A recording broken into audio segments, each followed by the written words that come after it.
All right, we're starting on some financial now, and we just want to know how much money was initially invested. Very easy question, because it's right there. V0 equals 5,000. So all we got right is $5,000, because V0 is the initial amount. Don't forget your dollar sign. They might not give you the mark if you don't put the dollar sign. Now we need to know how much interest in total was earned by the end of the second year. So at the end of the second year, we had this. So it's just a difference between those two numbers. Yes, what's the difference between those two numbers? Well, that's 5,512.50 minus 5,000 equals 512. Don't forget your dollar sign. 512.50. You probably could do most of that math in your head. It wasn't really that hard, was it? Okay. So next question wants a recurrence relationship. We've got to have V0, Vn plus 1, and Vn to model what we're doing here.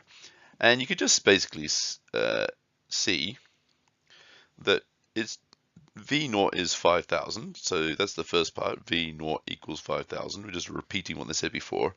But we're always taking 1.05 times the previous number. 1.05 times that previous number, because the 5,000's coming down here and the 5250 is going in there. So it's always that Vn plus 1 equals 1.05. You can put a time symbol in if you want, but you don't really need to. Vn. So we're going to do it in green. There's an optional time symbol, just so you can remember that's how it works. Okay, so the holiday is now going to cost $6,000, and so we're going to work out the minimum annual percentage interest rate that would have been required for Rosalind to get the 6,000 after 2 years. Let's just go back and think about what we've been doing so far. We started with the V0 equals 5,000, and it's still going to be a V0 equals 5,000. And so we said like Vn plus 1 equals 1.05 times Vn. And just to check this out, this 1.05, that's 1 for the principal, and that 0.05, that is actually the equivalent of, that is 5% interest. So that represents 5% PA interest. All right, so we want to then say, well, look, V1 is 1.05 times V0, right? And V2, which is the time after 2 years, equals 1.05 times V1.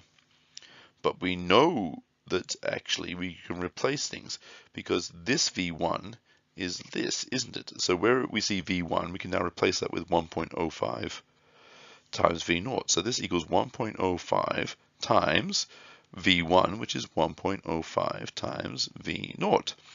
Well, that's the same as saying 1.05 squared V0. Yes, because it's 2 years. So V2 equals 1.05 squared times V0. But what they've actually said in this question is, we actually know, we're not trying to work out V2, they're going to give us V2. We don't know what the interest rate is. So actually, this interest rate, this whole number here, is a mystery.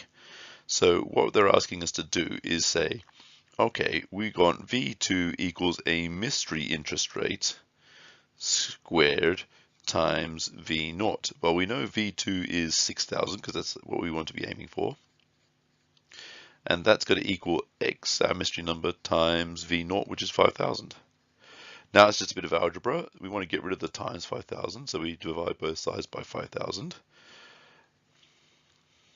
And that disappears. And so we end up with X squared, just swapping sides here, 6,000 over 5,000. But now we want to get rid of the squared, so we square root both sides. So X just equals, and if you hit the calculator on there, you can just say, you got the 6,000 divided by 5,000 gives us 1.2, and you say that answer to the power 0.5. That's the same as square root. So I use the hat for the power, that hat symbol, and say 0.5, and I got this lovely long number. Now we're supposed to go to one decimal place on the interest rate. So we ignore the 1 is for the principal. Remember, the interest rate is just the decimal part. So we got to take all that and times it by 100. So X equals 1.0954, blah, blah, blah, blah. So we just want the interest rate part. So we want the 0.0954. We're going to times that by 100, and that does equal 9.5 to 1 decimal place percent. And we can just double check that that actually works by hitting the calculator. So what I did was I put the calculator and I checked that 5,000, I just press execute so it shoots across to the side. And then I just start typing times 1.095 and I get this number. And then I just hit execute again and I get this number. And that's not quite 6,000, but because of the rounding, that's okay. So our answer is actually 9.5% PA. That is okay. But if you'd written 9.6% PA just to make sure you definitely got over 6,000, you'd be okay. So both 9.5 and 9.6 were accepted as correct answers.